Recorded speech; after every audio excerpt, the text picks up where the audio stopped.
Hello, everyone. I think we're gonna just wait a few minutes until sort of people start to join. But if there is anybody in here just yet, hello. What we'll do is just wait a couple of minutes for people to join, and then we'll go through a brief introduction and crack on. If there's anybody in here that I know, say hello. You can drop a little comment, let us know where you are, where people are watching from. But we will just sort of wait a little bit longer, make sure everybody can join, and go from there. So, I think people are in now. So what I'll go through is just sort of what I'm going to be chatting about. So welcome to the 2024 Cloud and Cyber Market Insight Report run through.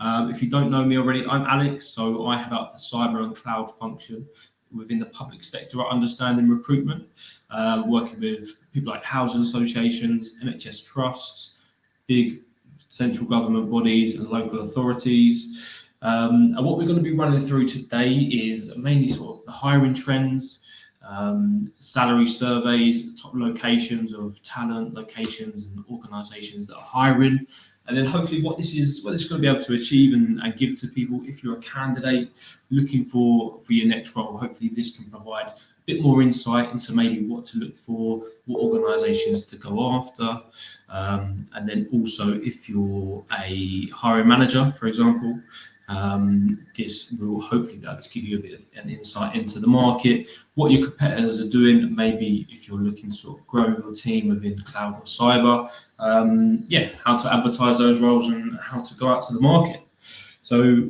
do feel free to pop any questions in the chat at any time. I'll try my best to answer. Let's go. Right, well, I will start off with the cyber side of things. Cyber within public sector is an area that's grown massively over the last sort of 12 to 24 months, within mainly the sort of local authorities and smaller organisations. The larger public sector bodies have already had that in place. Now, the reason for this and why this has grown so much is mainly because of the actual breaches and hacks that are happening. Some of you may know the recent ones with Guy's and St Thomas, the NHS Trust, and a lot of local authorities being hacked. And what that's doing is actually keeping their systems down for months at a time sometimes. So the effects of these breaches are huge, which is why there's been a bit more of an investment into them in recent times. So if I'll go on and start to talk about sort of what this actually looks like in the market. So at the minute, at the time that we made this report, we've got about 1,500 odd professionals within the cyber world, in the public sector at the minute. The gender split and diversity split for this, so it's about 21% is female, we're sitting at 79% male. So you can already tell that's a huge disparity in between what the gender split, and a lot of work there still to be done. So this is below the average for tech in public sector. And then we've got the median tenure as well. So this is how long people are actually staying within these organisations before moving on. So you want it to be as high as possible, obviously, but I think the average would probably be around 2 or 3 years. And here we've got within cyber and the public sector 1.5 years. Just over, and this can be down to a lot of things. And mainly, I would say, from my opinion, is the fact that people do go into these types of roles to try and gain a bit of experience, and sometimes use these roles as a bit of a stepping stone into an organisation where they can maybe command a bit of a higher salary in the private sector or financial sectors. So that's probably why we're seeing that. And if we move on to have a look at sort of the key trends across cyber and sort of why people are going into the public sector at the minute.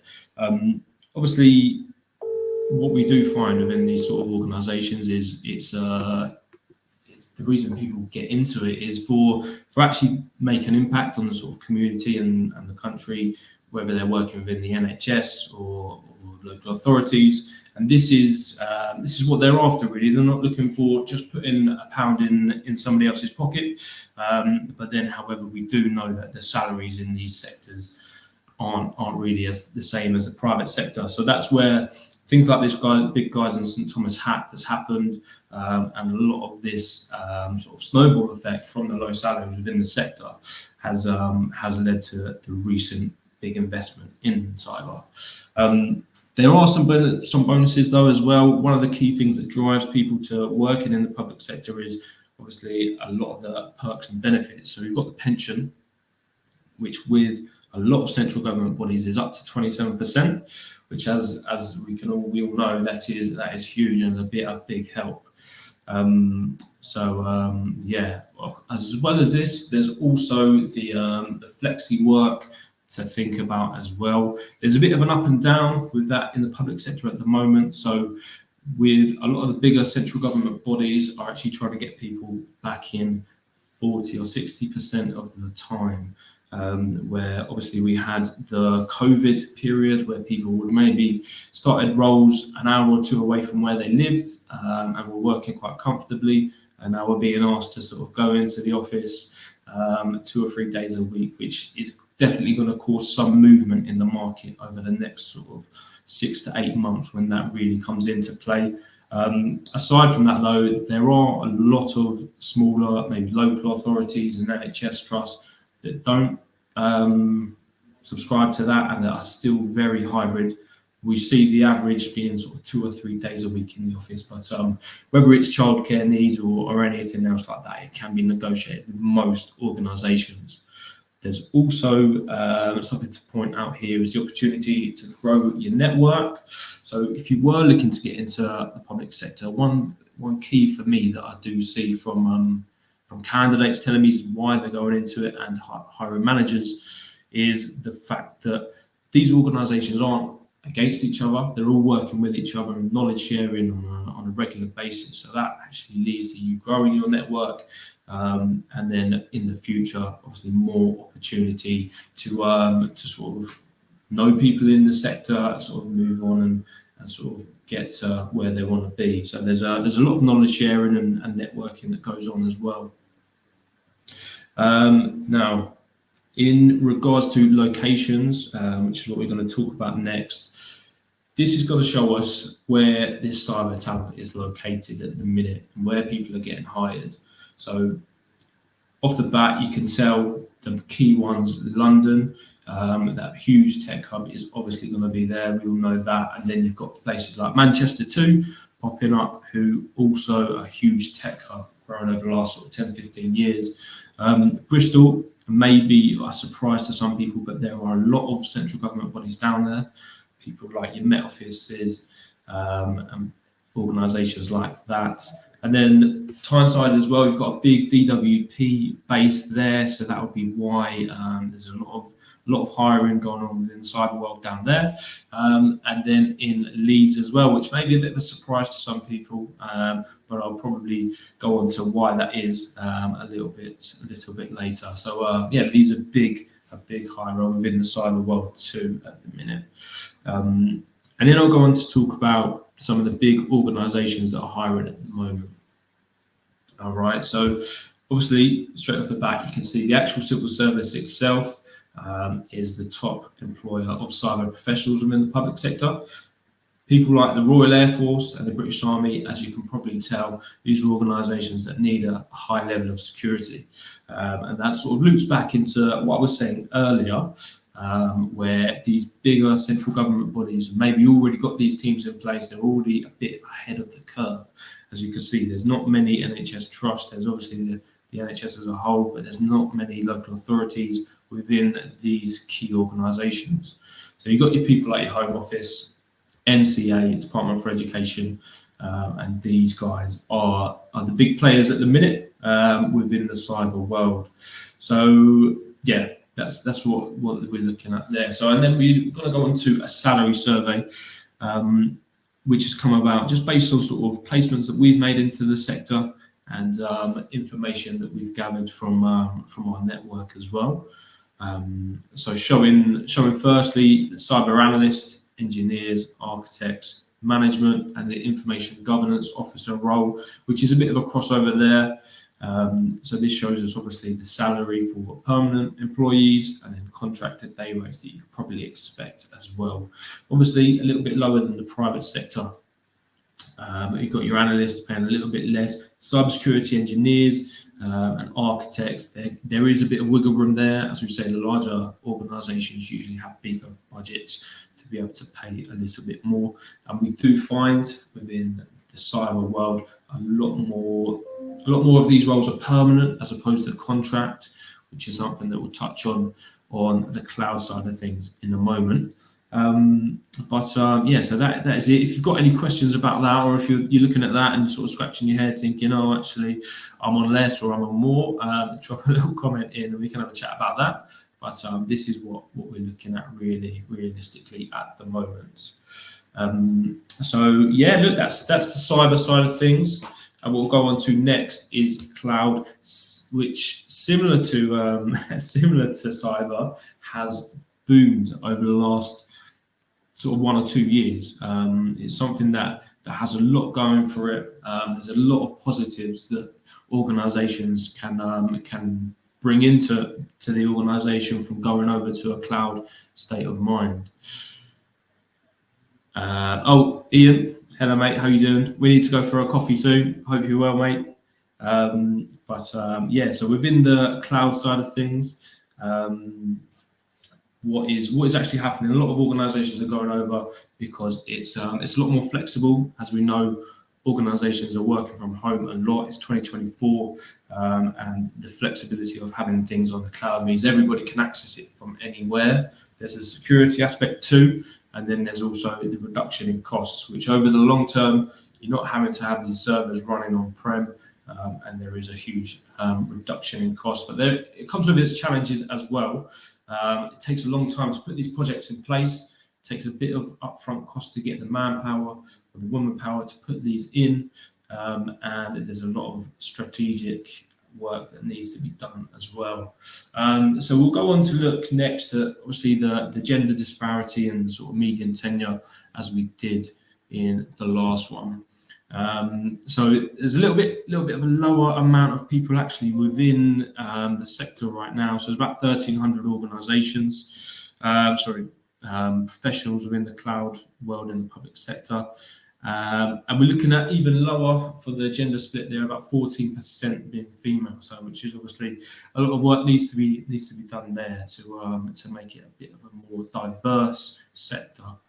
And the median tenure being lower as well, so just over a year, really, 13 months. This is mainly due to, as I said before, these roles are contract a lot of the time, so a lot of people coming in to sort of migrate things over to the cloud are on sort of 6 or 12-month contracts. So that's probably why that's showing as a lower amount of sort of time in each organisation for people. Yeah, that's where we are there. And in terms of trends within the cloud world as well, what we'll see in a lot of organisations is the actual applications they're going over to. So this is going to be Azure in a lot of times, rather than AWS. And now, look, not all applications are able to go over to the cloud. I've spoken to some hiring managers who say they don't really feel like they're ever going to be able to go 100%. So a lot of organisations are staying hybrid. There's a lot of refreshes and upgrades that are still going on to on-prem servers and equipment. So obviously this is due to a lot of money in the upfront cost. Obviously some organisations do know that they will save money in the long term by going over to the cloud. And then within the sort of why people are looking to get into these organisations in the public sector, very similar to what we saw on cyber. Obviously you've got the big perks and benefits going into the public sector, and then flexible working arrangements, and then the progression as well, which is something that's laid out a lot more. What I've heard recently is that it's a lot more than some of the private sector organisations that people have come from. So yeah, we'll have a look at the location side of things now, because as I said before, so this is gonna, so it's gonna show you that London's still the key location for public sector tech in general, but in the cloud world, there's obviously that hub in Manchester, Bristol, and Tyneside, Newcastle area. But on the Leeds side of things, this is, I mean, my opinion, why Leeds is in here is because it's such a university city. Higher education organisations do have bigger budgets than local authorities a lot of the time, so that is where there are a lot of opportunities within cloud.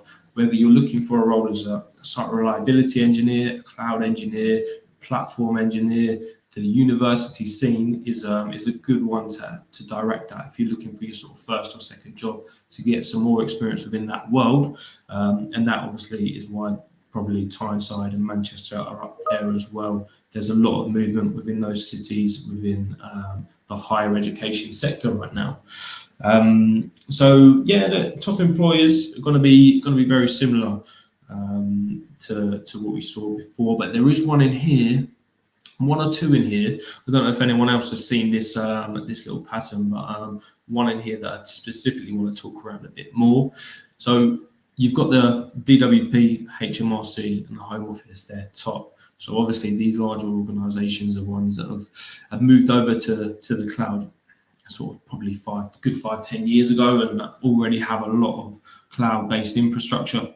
We're moving over to DVLA there as well. So these guys based over towards Wales are a big, they're not the hugest organisation, but they're a very cloud-minded, cloud-focused organisation doing a lot of good work. So they do have quite a big team down there, and the Scottish Government as well. So I know a couple of people based within the Scottish Government working within the cloud departments, and they have just been hiring like mad over the past couple of years. They have a lot of big initiatives to get a lot of their equipment from on-prem over to the cloud. So they are hiring a lot, and look, it's a good indicator if you are someone that's out there looking for, maybe considering, do I go into an infrastructure type career path? Do I go down the networking side or the cloud side? If you are based up in Scotland, there is a lot of opportunity there within the public sector, within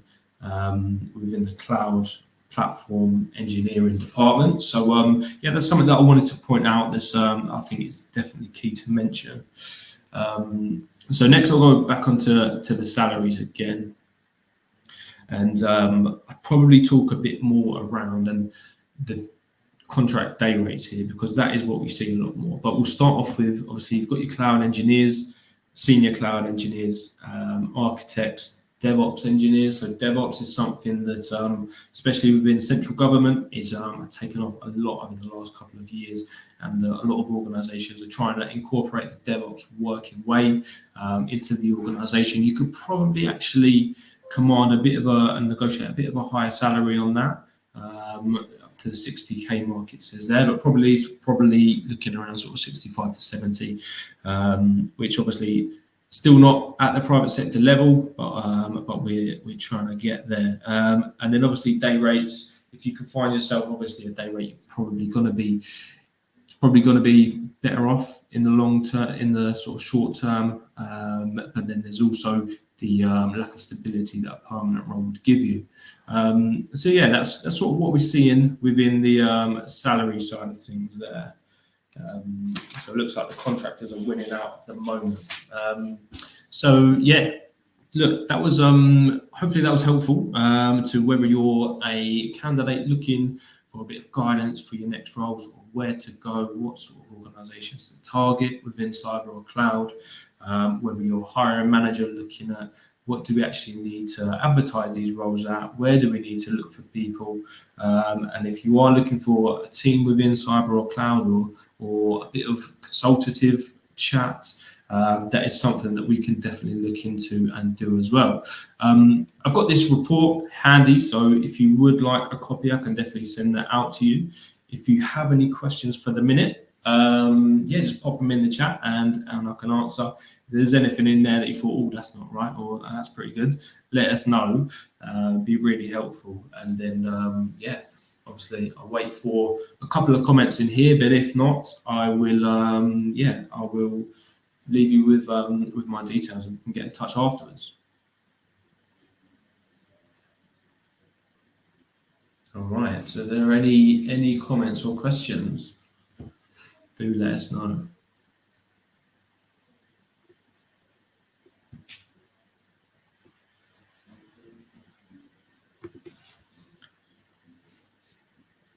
We'll wait a couple of minutes just to see if there are any. Obviously, hello everyone as well. Very big thank you for joining today. Let us know where you are, and then yeah, it'd be good to connect afterwards as well. If you want to jump on the phone or a quick Teams call or grab a coffee at some point, then let's do that.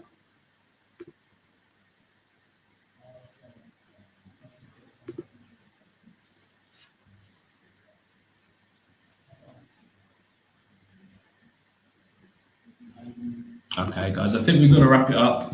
If you're a bit too scared to add a comment or a question, just feel free to reach out to me afterwards. But thank you again for joining. Hopefully that was of some use. And if there's any other sort of insights you're looking for within the market, do reach out. Take care. Have a nice day, everyone.